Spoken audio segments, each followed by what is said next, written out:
حضرت عمر رضی اللہ عنہ ډومبی انسان دی چې هغه د بیت المال محکمه جوړه کړې ده. د پولیس محکمه اول حضرت عمر رضی اللہ عنہ جوړه کړې ده. فوجي چاونه اول حضرت عمر رضی اللہ عنہ جوړې کړې دي. د ملزمانو مجرمانو د پاره جیلونه دا اول حضرت عمر رضی اللہ عنہ جوړ کړې دي.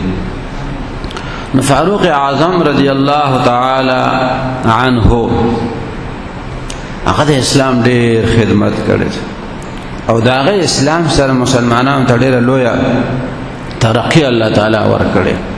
اسلام سره مسلمانانو ته نصرت میلاو شو، هجرت سره مسلمانانو ته تقویت میلاو شو، او خلافت سره مسلمانانو ته رحمت الهی میلاو شو.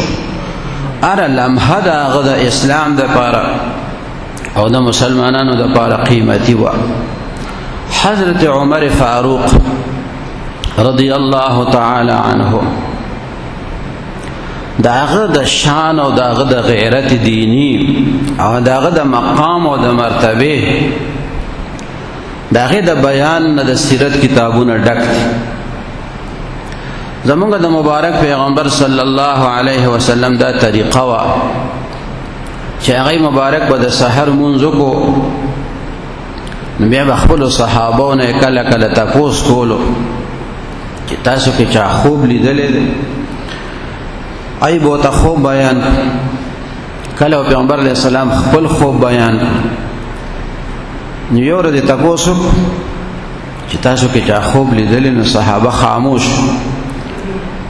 پیغمبر علیہ السلام مبارک فرمایلو ما خوب لیدل خپل خوب صحابه ترا شروع ویزه خوب کې وینم جنت ده او په جنت کې عالی شان محل ده،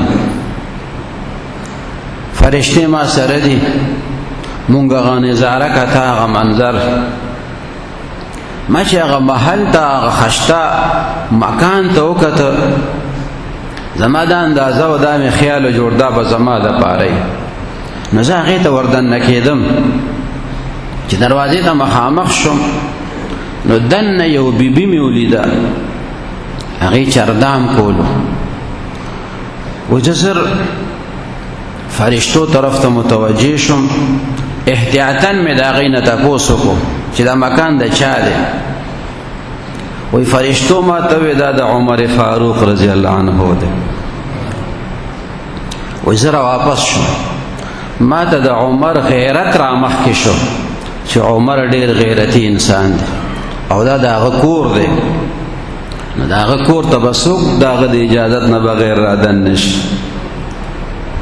او بیا دا آغا ہورا دا آغا بی بیم پا آغا کور که دا مخامخ چردام کئی نو وی زدن دا نرم را واپس شو.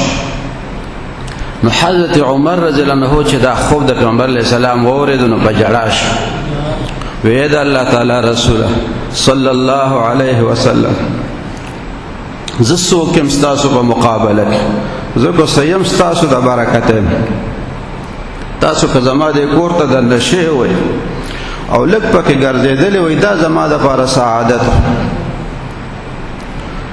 حضرت فاروق اعظم رضی اللہ تعالی عنہ اغب دعا کولا اللہم ارزقنی شہادتا فی سبیلکا واجعل لی قبری فی بلد حبیبکا. یا اللہ ما تا پخپل دا حق دین پلارا کے شہادت نصیب کے او دا خپل حبیب صلی اللہ علیہ وسلم پا دی مبارک وطن مدینه منوره کې راته قبر نصیب کی. دا دعا بیا کوله خلق به حیرانو چې دا خوص د مسلمانانو مرکز دی مدینه منوره او 2 لاکه مربع میله پورې د حکومت دی نو چې دی خدای د اسلام په لار کې ماته شهادت راکې نو د سړی خیال دا راشي چې یاره دی بچر ته جهاد ته ځي او جهادونه خو کړي ډیر دي هلته به شهید کېږي او بیا ورپسې وایي چې قبر راته په مدینه منوره کې راکړي نو چې شهادت دته د کافرانو په مقابله کې ملاویږي چېرته بل وطن کې نو بیا به څوک راوړي چې دلته قبر جوړ شي. نو خلک حیران چې دا څنګه دعا کوي. خو الله جل شانه د حضرت عمر رضی الله عنه دا دعا قبول کړ. منځ کولو د سحر یو مجوسی، یو آتش پرس فیروز ابو لولو دی ظالم را مخکش او توره په زهرو کې مخکې نه ډوبه کړې وه.